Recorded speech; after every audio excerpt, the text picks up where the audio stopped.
Senyor Cañas, vostè qui pensa que posa aquestes denúncies? D'on venen aquestes denúncies? Perquè quan un va a una botiga, va a l'autoritat competent i posa la multa, algú és que ha fet la denúncia. Sí, pero nos encontramos en una situación... No, ¿usted qui creu que és? Es que es anónimo, pueden ser anónimas. Es que Fins avui. son delación. Fins avui. Senyor Espot. ¿Es el señor Spot? A Catalunya Acció, ho he dit abans mentre vostè estava parlant per telèfon, i també ho he dit, nosaltres mai hem fet cap publicitat d'això, hem fet ús d'un dret que ens confereix la llei i nosaltres... Ser chivatos, ¿no?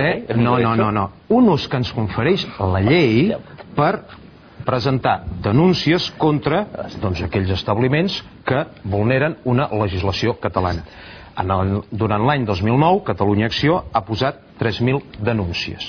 Durant l'any 2009, Durant l'any 2009, 3.000 denúncies. Ho dic això, avui, aquí, i miri que he vingut vegades en el programa, senyor Fuentes, i hem parlat de la llengua.